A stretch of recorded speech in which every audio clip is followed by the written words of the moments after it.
I'm happy to be here and to present our research on Siemens PLCs and the fact that we were able to write a worm running on these PLCs.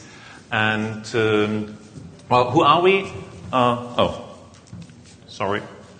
Well, we're a small German-based company. We are doing mostly Linux security, but a lot of pen testing in the embedded and RFID and PLC or industrial control system area as well.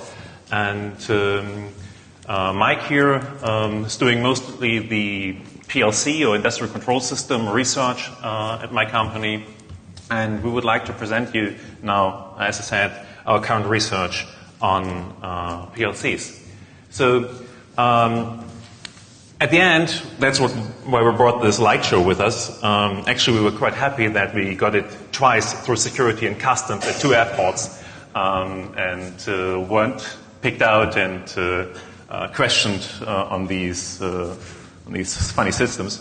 At the end, we will show you that we have a worm which is capable of actually propagating through these Siemens PLCs without any support by a PC or any different system.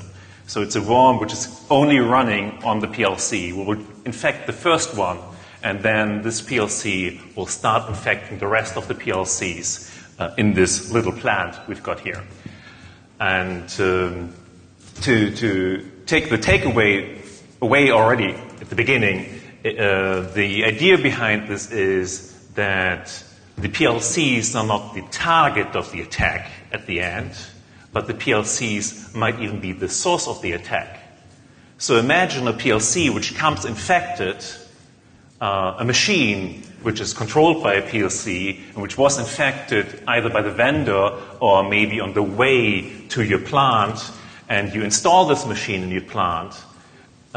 This machine may then afterwards infect your whole plant, because there are probably no security controls within your industrial network anymore, and the attack doesn't come from the outside, but the attack actually is sourced from the PLC. And there's, as I said, no PC required, no other operating system required to actually do the attack. So, let's see. We're demonstrating this based on a Siemens PLC. We'll talk about other vendors at the end. We chose a very small Siemens PLC. This is the smallest Siemens PLC which is on the market today. It's the S7-1200. It's built for very small applications. It has got 50K of RAM, 1 megabyte of persistent memory. It has a built-in Ethernet port, and we are basing our research here on the hardware revision 3, which means firmware version 3, which is pretty much compatible to version 2 and version 1. The reason I'm mentioning it this clearly is that the current models you can buy today are the revision 4. The revision 4 has a newly developed protocol, and the attack we're presenting will not run on the current systems. They will just run on the systems if you bought them maybe a year or 2 years ago. So about a year ago, Siemens introduced a new version. Anyway, to understand the whole talk, we will need to talk about some PLCs, or the way the PLCs work first. The way PLCs work is we have the firmware which is running the user application. The user application is written by the electrical engineer to control the machine, and this user application is executed in cycles, as you can see here.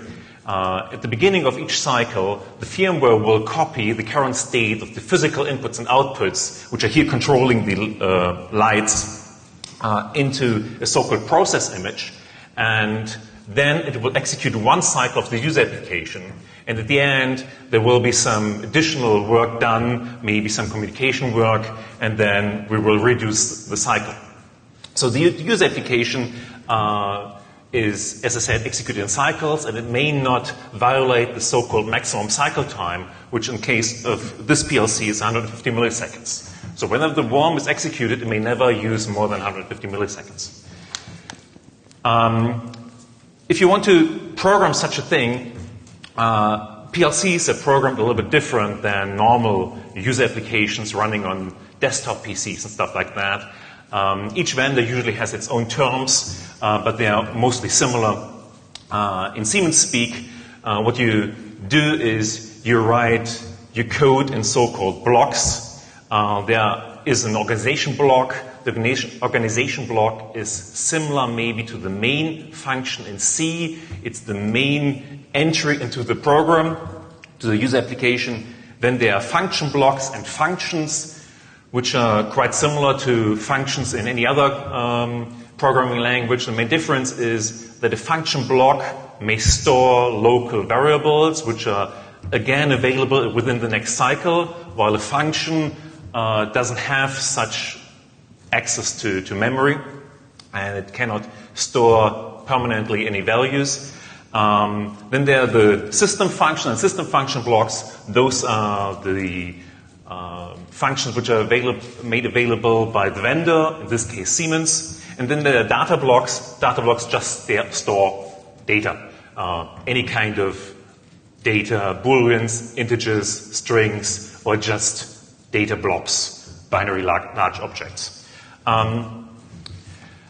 If you want to develop now software for these PLCs, you can choose between different programming languages. They are even standardized, and they are available with all vendors which build these PLCs.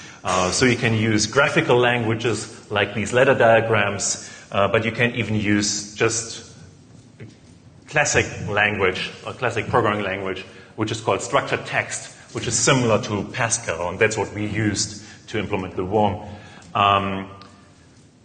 Why are there these additional these additional graphical languages? Well, very often these PLCs are programmed by electrical engineers which don't know how to program. They know how to draw an electrical diagram, but they don't know how to program in a programming language, and that's why these additional languages are available. Now, if we want to implement now a worm, let's remember what a worm does. Well, a worm needs to find its targets, then needs to propagate to the target, then needs to activate itself on the target, and then might carry some malicious code, some payload, which enables the attacker to do something bad on these machines. And that's what we actually did. That's what we wrote for these machines.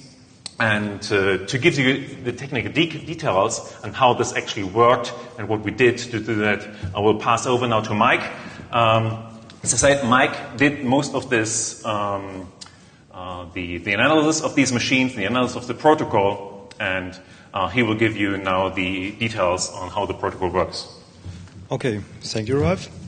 If we want to implement a PLC-only worm, we have to implement these different parts in the PLC programming language. And I will show you how we did this step by step. I will start with the target discovery.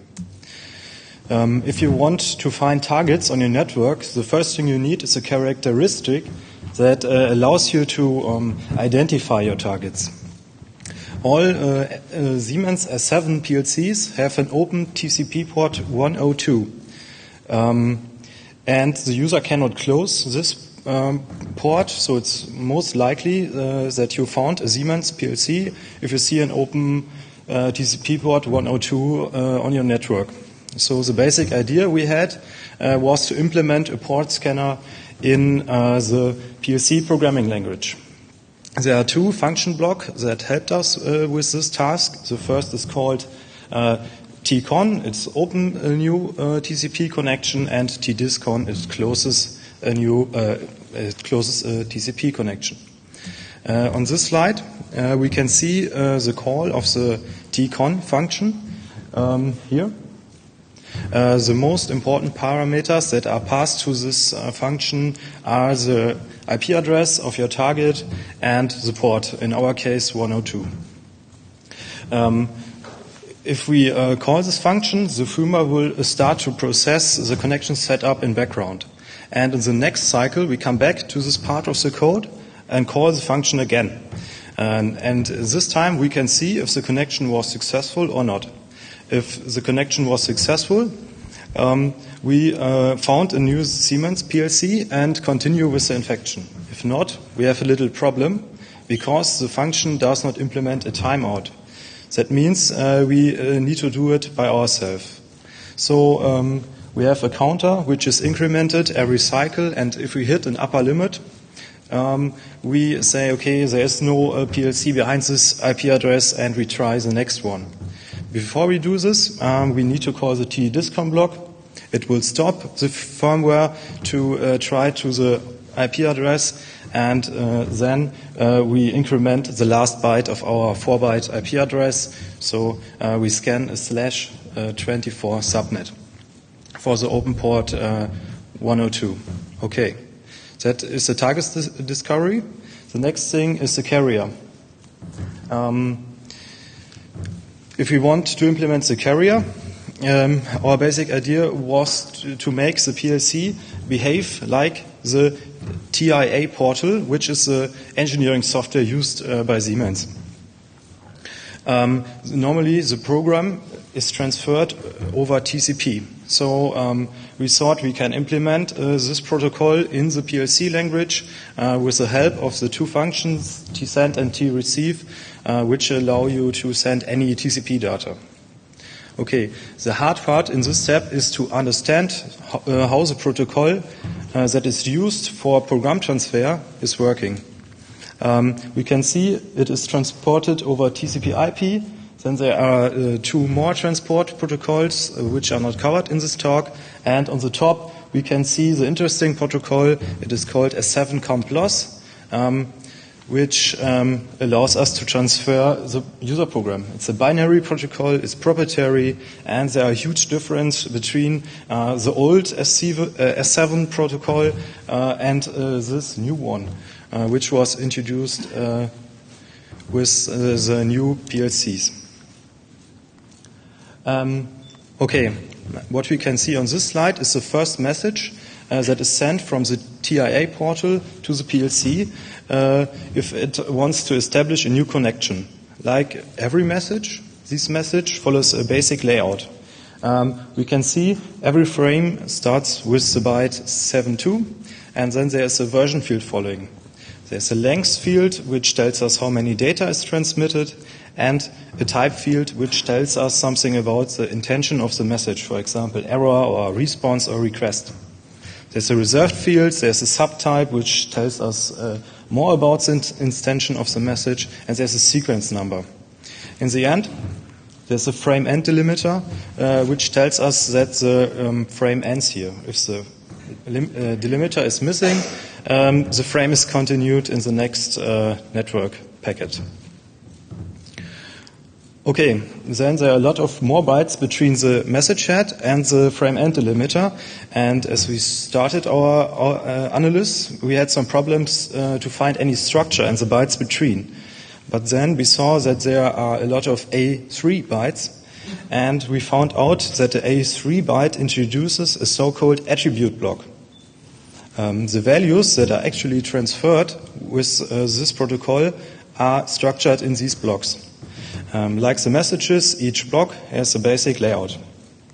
You can see it on this slide. After the A3 byte, there's an identification field which tells which information is transferred in this attribute block. Then there's a format field, which is most of the time 0. There's a data type. In this case, it is a string. There's a length field, which tells us how many data is transferred in this attribute block. And in the end, the actual value, in this case the string, is placed. Okay, then we try to parse the attribute blocks, and we failed a lot of the tries because numbers are a little bit encoded are a little bit strange in the attribute blocks. We see two numbers in this example. The first is the identification field, and the second is the length. And if a length or a number field starts with 1 bit, there's a following byte which also belongs to the number. So the numbers in this protocol have a dynamic size. The length here starts with 0, so it's only 1 byte. After we understood this, we were able Oh, there's another slide which is important. So what we can see here is the message that is replied by the PLC to the TIA portal after the connection setup message. And we are only interested in one byte, the anti-replay byte. It's an anti-replay challenge.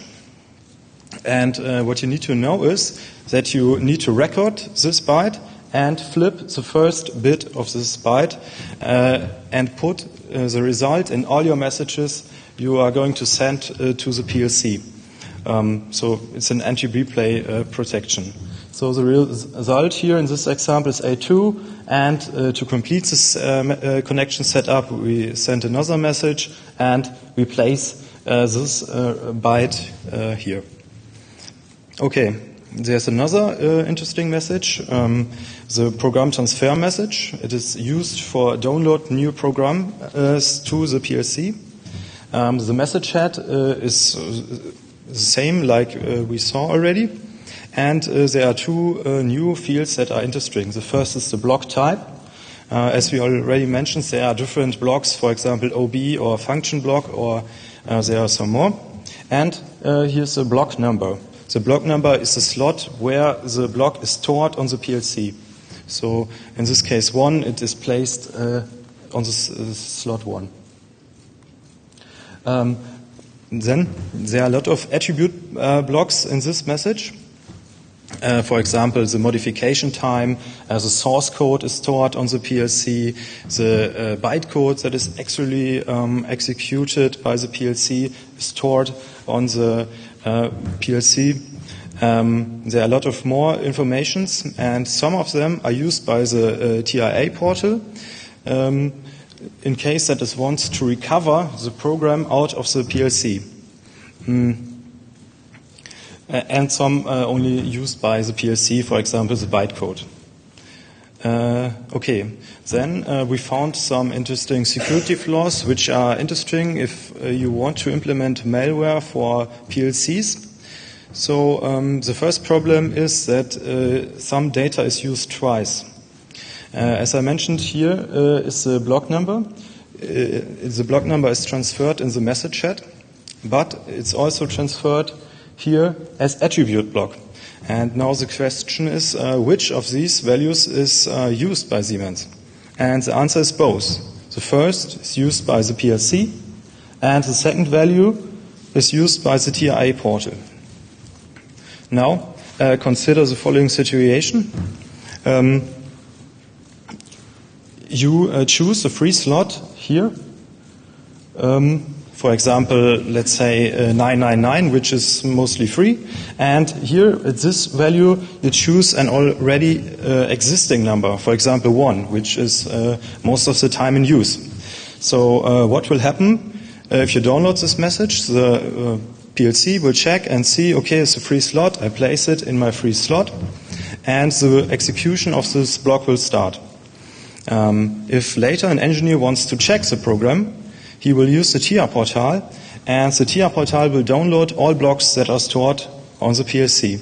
So the TIA portal now has a problem because it sees it uses this block to check what block number each block has, and it sees 2 blocks twice.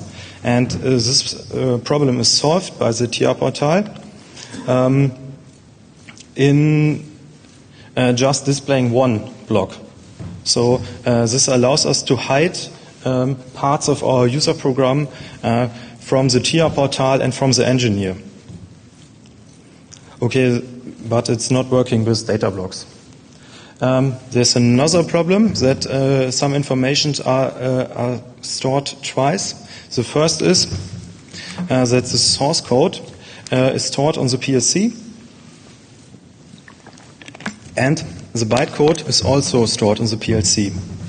And now we can program a measureless program and download it to the PLC, but we can change only the source code and make the program look like a usual program.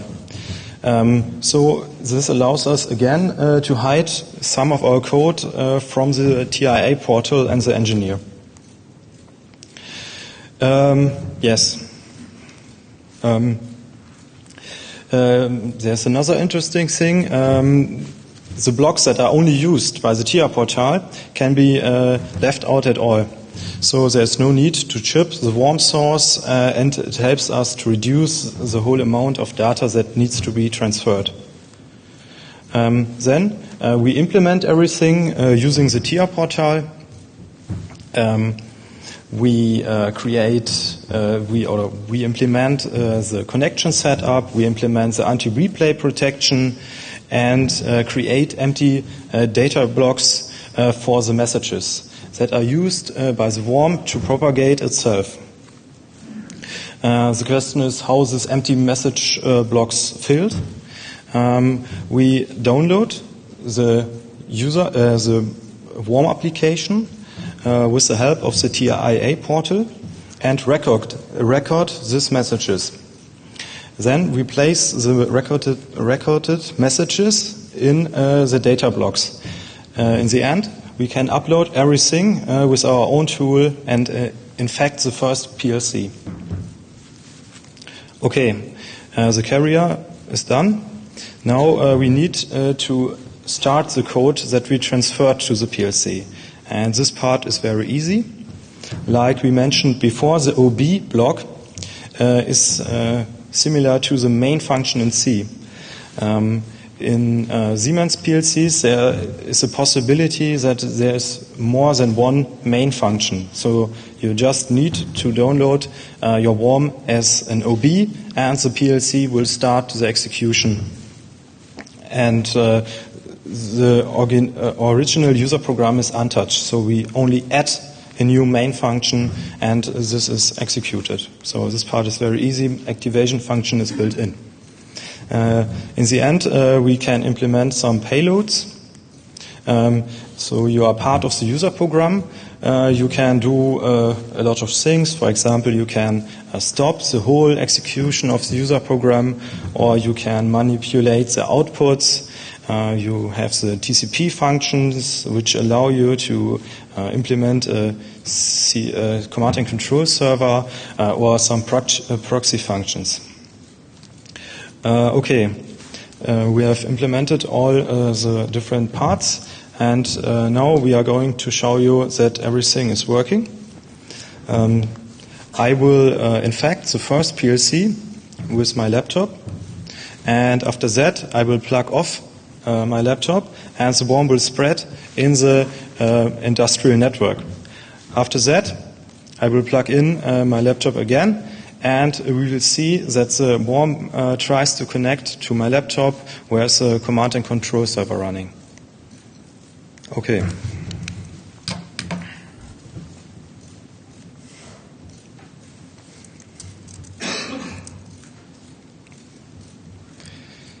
Hast du das Kamerabild?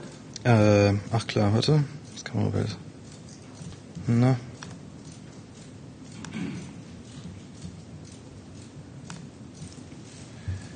Okay, just for you to see that currently just one PLC is connected. Let's see, wrong way. Okay, now this PLC here at the top left is connected. You see the Ethernet cable going into the PLC. The other PLCs are currently disconnected, so we're making sure that here it's disconnected. So these are the Ethernet ports. We're just making sure that we're just talking to one PLC at the moment.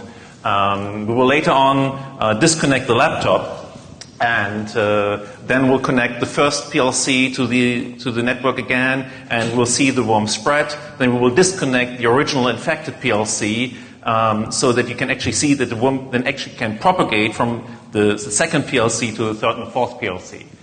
So let's see. One thing to check for is you will see that during the infection, the PLC will stop for a couple of seconds. This is important because we cannot patch, our worm cannot patch the PLC while it's running. So you will see the light stopping for a couple of seconds, and then it will start running again, and the original user program will run again, and the worm is running as well. So let's concentrate on the first PLC.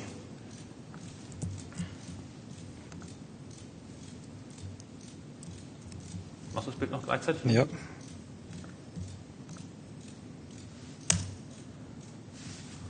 As you see, the light stopped, takes a couple of seconds, and now the PLC is running again. So now we plug off the laptop, and I plug in the first PLC. And this takes a couple of seconds because the first PLC is now scanning the network, and we're now waiting for the second PLC to stop. Der wischt auch einen anderen, ne?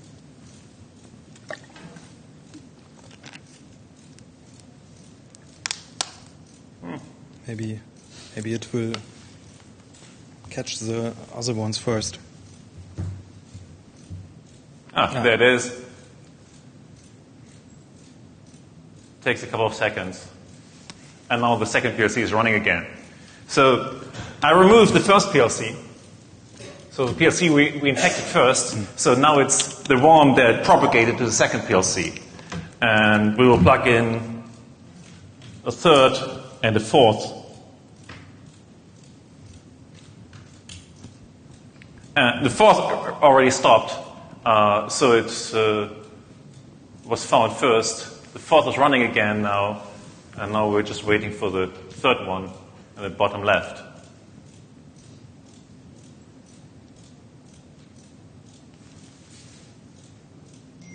Come on, there it is.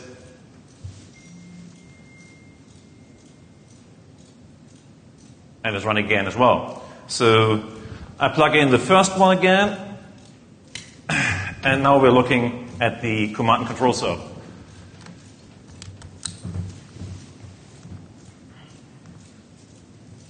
Okay, the first PLC is already connected. It tells us its IP address. We have to wait for the other PLCs now.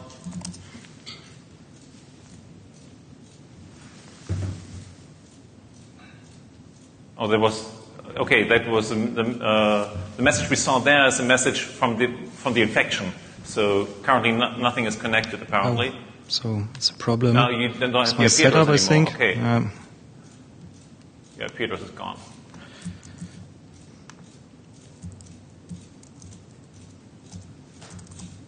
So that's always a problem with live demos. They add the juice to the talk, but they're always difficult to do. So we see 4 PLCs which connected now to our command and control server, and the first thing Maik can do is, for example, modify one of the outputs from one PLC. So we're now connected to it. This would even work, the PLC connects to us, so this would even work through a netted internet access, stuff like that. We have implemented different commands now in the command and control server, so we can modify the output. So let's see.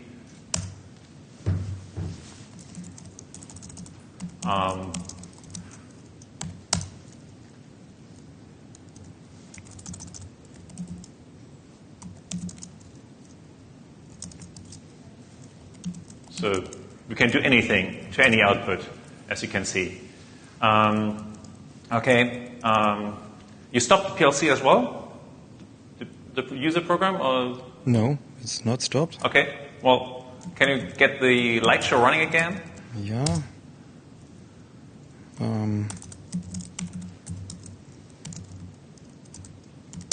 Okay. There we've got the light show again.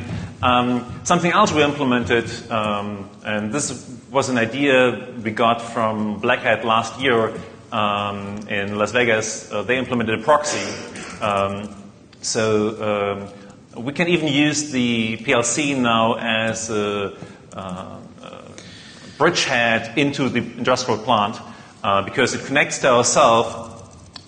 We can use it as a proxy and run any additional commands across this proxy. So this is a simple SOX proxy.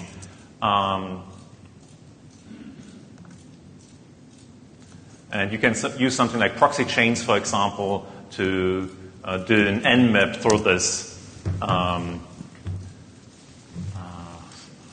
for this proxy. And as you can see, these PLCs have 443 open, and it's now scanning for the other ports. 80 is open, so there's a web server running on these PLCs, and so on. We can even implement a little DOS. As I told you, there's this the cycle time limit of 150 milliseconds. And as soon as you violate this cycle time, the firmware on the PLC will actually stop the user application. So that's what happened. Now the user application is stopped, and the PLC internally logs an error, of course. But imagine this happening to your plant, and the machines stop working. So anything else, Ken? No. So this is pretty much the demo of this worm.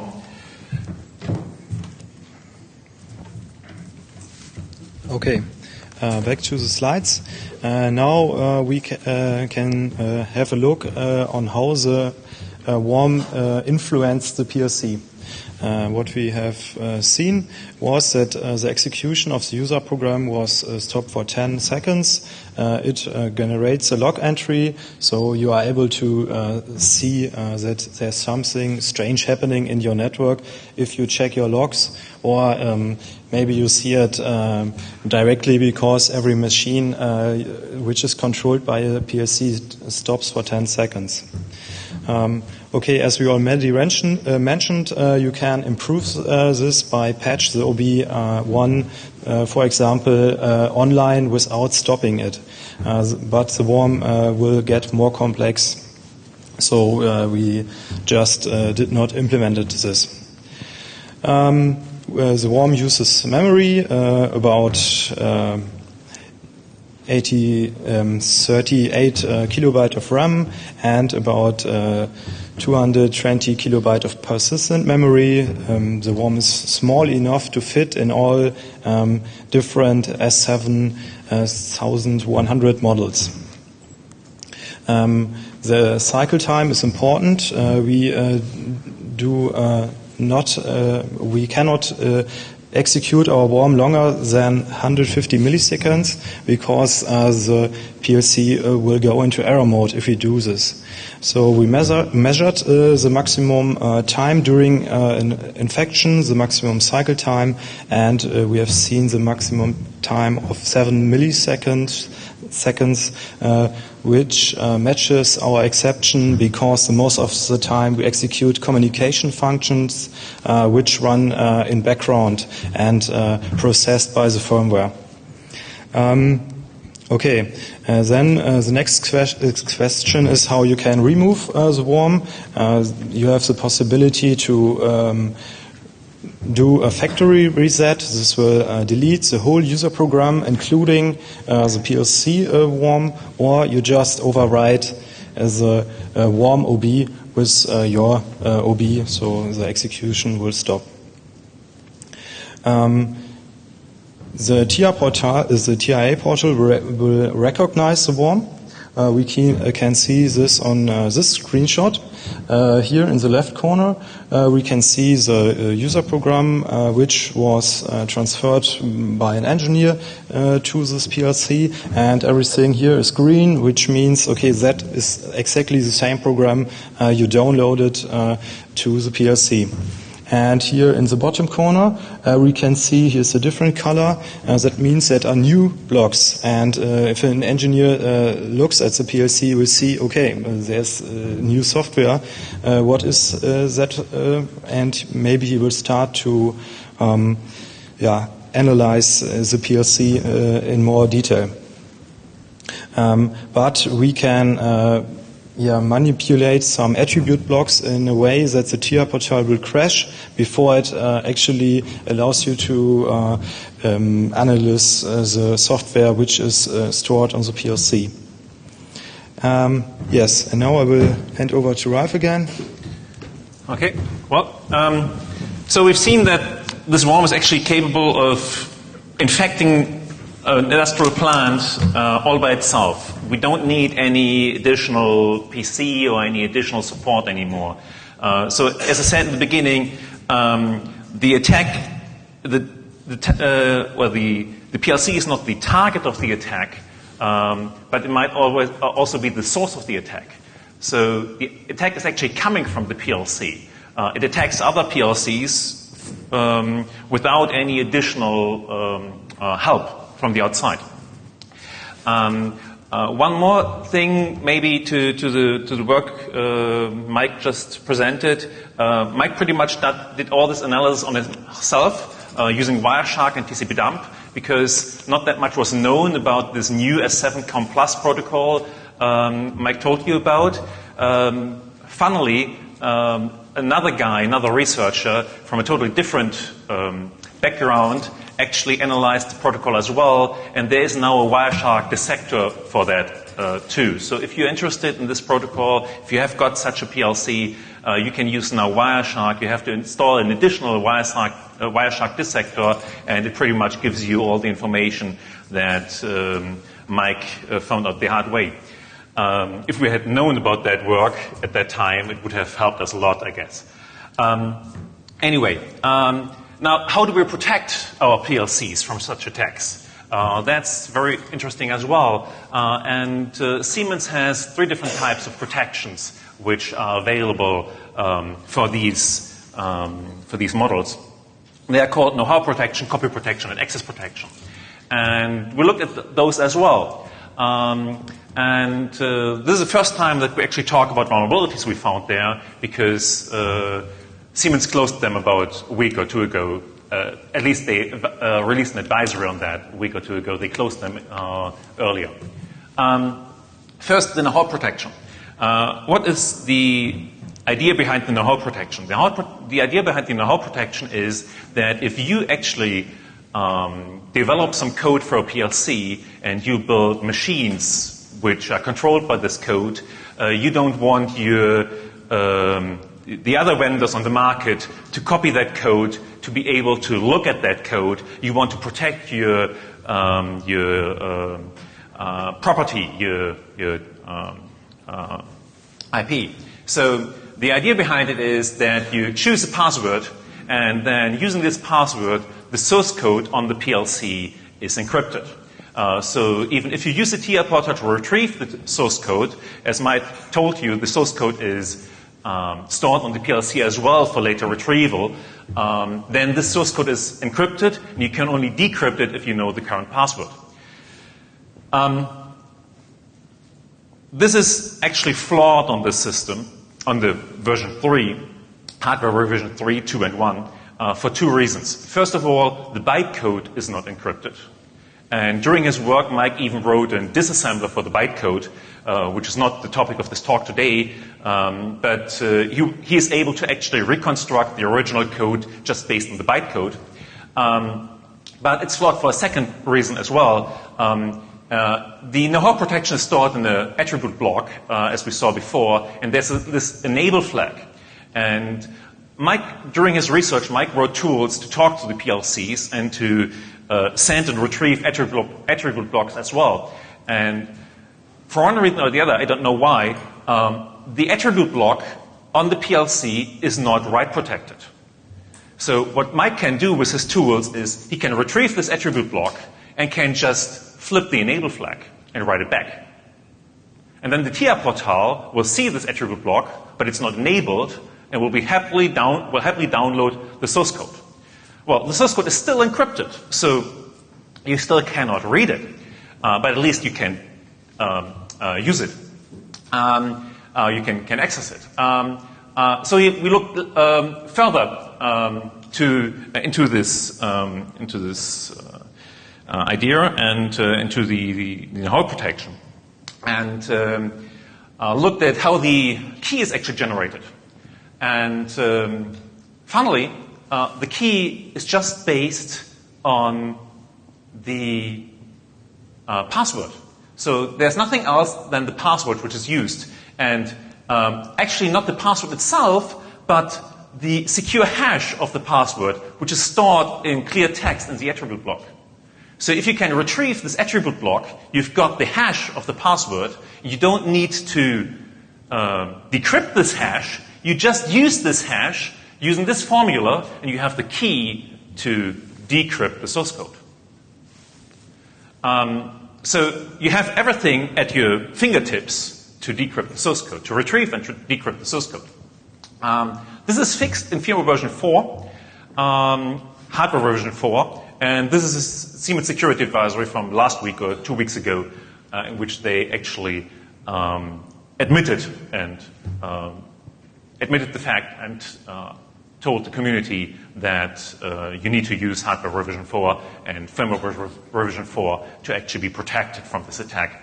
One more thing for you to know is these are all hardware revisions 3, these PLCs we demonstrate the attack on, and we cannot install firmware 4 on these systems. So they are not supported anymore, so they will have this bug for their whole life. So Knowhow Protection actually is broken, and at least on these systems, revision 3. And even if it would work, they would only protect the existing POUs, so the existing blocks. So since we add blocks to the system, they wouldn't even if it would work, it would not prevent the worm from propagating. Then we looked at copy protection, and we thought that copy protection wouldn't protect against the worm anyway, but still we looked at it and looked a little bit closer at it. And the idea behind it is that if you again write code, you want to protect your intellectual property, and you want to make sure that the end user may not copy the user application from one PLC to another PLC. So if you've written a program and you license it to your users, they should not be allowed to use this program on as many PLCs as they want to use them. How is it done? Well, the serial number is implemented in the code, well, it's stored in the code, and the serial number of the PLC should then bind the user application to just this one PLC. Again, the serial number is stored in an attribute block, and the attribute block is not write protected. So you can, not integrity protected. So you can change the serial number to any value you want. And the second thing, which is even more problematic in our eyes, in our view, is that the attribute block is not even evaluated by the PLC. So even although you store the serial number within such an attribute block, this attribute block is not evaluated by the PLC, but it is just evaluated by the TR portal when it wants to program additional PLCs. So the TR portal will see whether, when you retrieve the program from one PLC, that it may only restore the program on the same PLC, but may not copy a second or third PLC. As I said, Maik wrote software that can download and upload arbitrary blocks from the PLCs, and he was able to, use this, or implement this copy protection in a program, store it on a PLC, on a valid PLC, retrieve it, and store it on a second PLC, and the PLC would execute it. Again, this is fixed, and again, it's the same security advisory. It's fixed in firmware version 4, and the appropriate TR portal, which is then used with firmware version 4. So that's copy protection. Last protection mechanism which is provided by Siemens is the so-called access protection, and that actually works. Unfortunately, it's not enabled by default. So if you actually do write your user applications, in the version we used, in the TR portal 11, you're not even reminded of the fact that there is such a thing that as an access protection. The newer versions remind you of the fact, and they ask you whether you want to set such a password. But still, you can just dismiss that. So if the access protection is off, you have access to all these features. You can transfer programs to the PLC. You can retrieve programs. You can start and stop the PLC. Even with the lowest level of the access protection, the so-called write protection, you cannot transfer programs to the PLC anymore. To do that, you will need to provide a password. And this password actually seems to be transferred securely. So there is a challenge response mechanism in place which apparently is secure. We looked into it a little bit. Some other researchers, security researchers, looked at it as well. And at least nobody has found a flaw yet in this algorithm. So that actually seems to work. But as I said, by default, disabled. So what would be improvements and recommendations if you actually use PLCs in your plant or if you're a vendor? Well, if you're a vendor, of course, you should make sure that your engineering software, the software which is used to actually implement the user application on the PLC, enables these security protections by default. Maybe even does not allow the disabling of these protection mechanisms. Then, of course, you should use integrity protection wherever needed, using HMAX or stuff like that. And one other idea is maybe even disallow connections from one PLC to a second PLC using port 102. There might be some valid applications out there, but we are not aware of such applications which need to talk to other PLCs using port 102.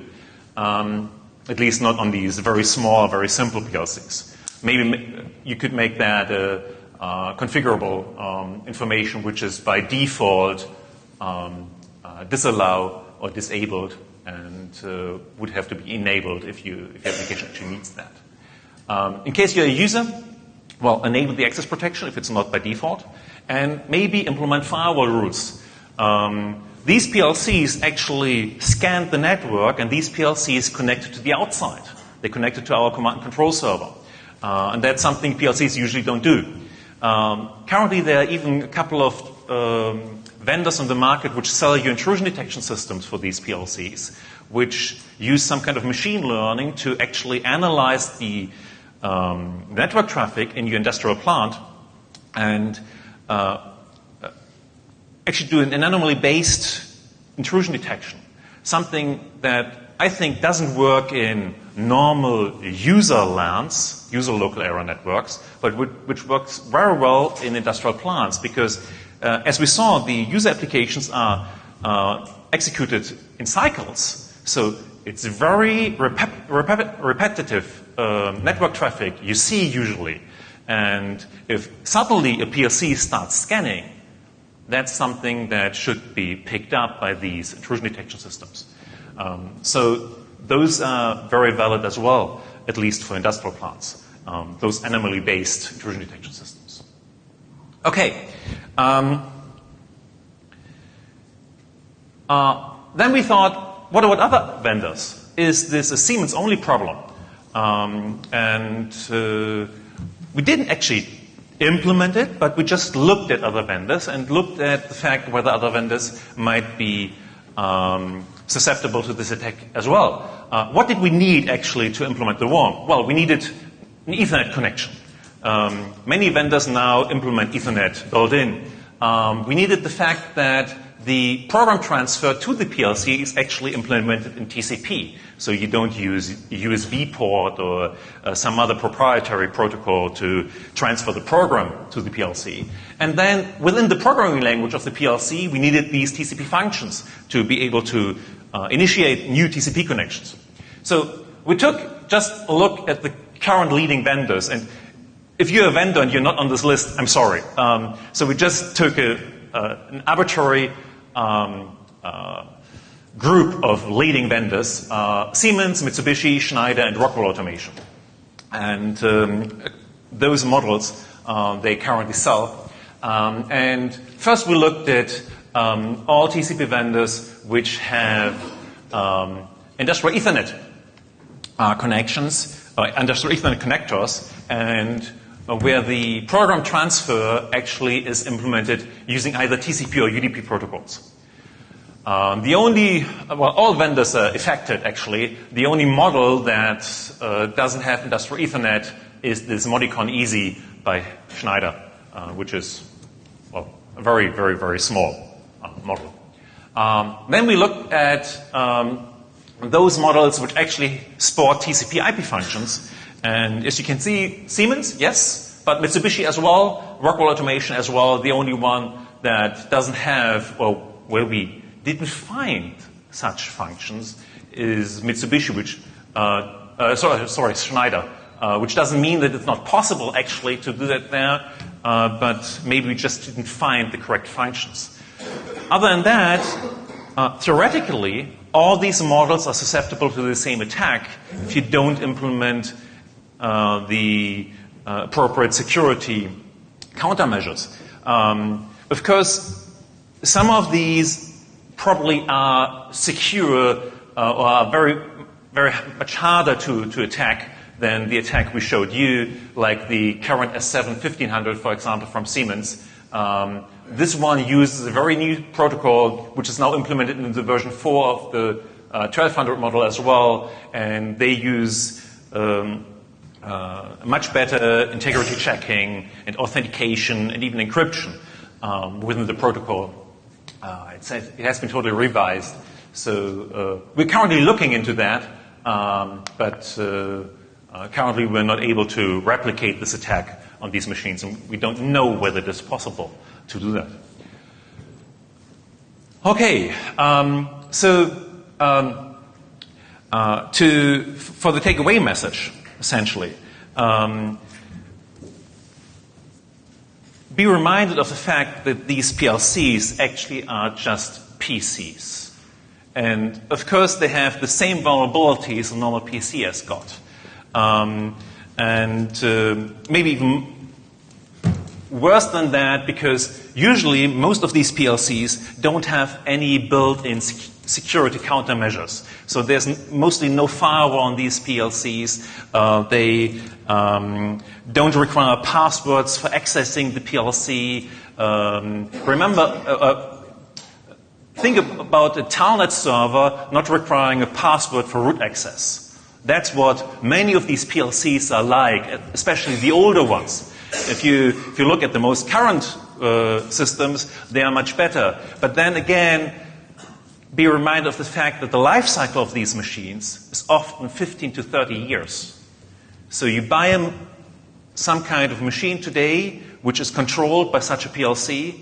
The user will not change the PLC within the next 15, 20, or 25 years. Why should he? It's working. And with the common trend of connecting all these machines in your plant to the internet or to your internal network to interconnect and to be able to react, for example, to customer requests very fast and to automate that very fast, we see, some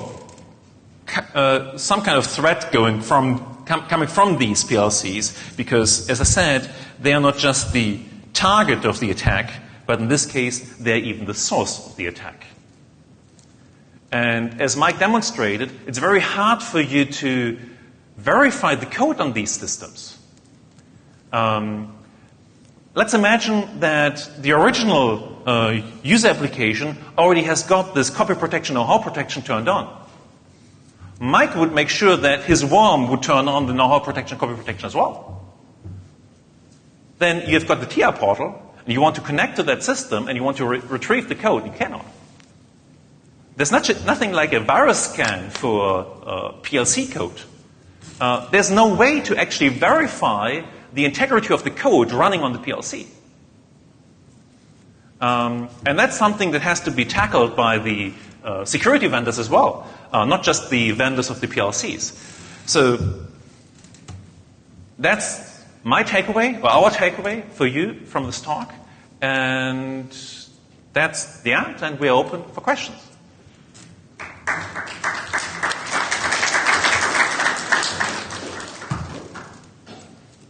Any question? No. Okay. Well, I hope you enjoyed it. And I hope we get this board back to Germany through customs and security.